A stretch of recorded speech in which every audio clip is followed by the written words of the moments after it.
है मेरे अल्लाह, मैं लफ्जों में अपना दुख बयान नहीं कर सकता, पर तू तो वो है जो गिरते हुए आंसू की तलब भी जानता है। मेरे सीने में ये कैसा दर्द है जो मुझे जीने देता है न मरने। तू तो देख रहा है ना कि मैं किस कदर बिखर चुका हूं। दिन भर चेहरे पर झूठी मुस्कुराहट सजाकर थक गया हूं मैं। रात के अंधेरे में जब अपने ही वजूद के टुकड़े चुनता हूं तो रूह कांप जाती है। लोग कहते हैं वक्त हर जख्म भर देता है, पर मेरे जख्म तो रोज गहरे होते जा रहे हैं। ऐ मेरे मौला, इस हुजूम शहर में मेरा तेरे सिवा कोई नहीं, मैं खुद से हार गया हूँ। कभी कभी लगता है कि जैसे मैंने जीना ही छोड़ दिया हो, बस सांसें चल रही हैं। मेरे टूटे हुए ख्वाब, मिट्टी में मिली हुई उम्मीदें और ये खाली हाथ, अब उनका बोझ नहीं उठाया जाता।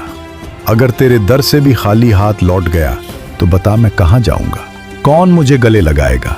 कौन मेरे दुखों पर मरहम रखेगा? ऐ टूटे हुए दिलों को जोड़ने वाले, मैं अपनी आखिरी फरियाद लेकर तेरे सामने सर निगो हूँ। मेरी बेबसी की लाज रख ले, मेरी वीरान जिंदगी में सुकून की एक बूंद डाल दे। मैं थक कर तेरे कदमों में आ गिरा हूँ, अब मुझे थाम ले या मुझे अपने पास बुला ले। तेरे सिवा मेरा कोई ठिकाना नहीं, ऐ टूटे हुए दिलों को जोड़ने वाले, मैं अपनी आखिरी फरियाद लेकर तेरे सामने सर निगो हूँ।